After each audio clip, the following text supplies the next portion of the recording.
ഇന്നത്തെ സ്പെഷ്യൽ അടിപൊളി ബീഫ് കറിയും കരൾ വരട്ടിയും ചീനി കഴിച്ചത് കേട്ടോ. പക്ഷെ കറണ്ട് ഇല്ലായിരുന്നു, ഒരു പ്രശ്നം മാത്രമേ ഉള്ളൂ, അതുകൊണ്ട് വീടിക്കും ക്ലാരിറ്റി ഇല്ല കേട്ടോ. നമുക്ക് ബീഫ് കൊത്തി വാഴിച്ച് കരൾ കട്ട് ചെയ്ത് കേട്ടോ. കരളൊക്കെ കട്ടിട്ട് വാഷ് ചെയ്ത് നമുക്ക് കൊച്ചുള്ളി പൊളിക്കുകയാണ്. കൊച്ചുള്ളി ആവശ്യത്തിന് അത്യാവശ്യം പൊളിക്കാൻ നല്ല പാടായിട്ട് കണ്ണിയായിട്ട് ഉള്ളതുകൊണ്ട്.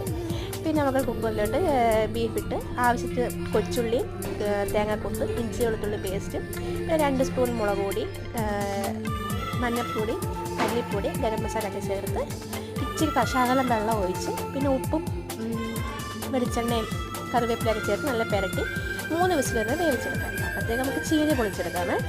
ചീനി പൊളിച്ച് അത്യാവശ്യം നല്ല വേവുള്ള ചീനിയായിരുന്നു കേട്ടോ. അതുകൊണ്ട് കുക്കറിലിട്ടാണ് വേവിച്ച് 3 വിസിലൊക്കെ വേവിക്കുന്നത്. അപ്പോഴത്തേക്ക് നമുക്ക് മസാലയൊക്കെ വഴറ്റി ബീഫ് വേവിച്ച് ബീഫ് നല്ല ചീനിയൊക്കെ നല്ല പെരട്ടി എന്നിട്ട് കുക്കർ കുശാലായിരുന്നു. അടിപൊളി.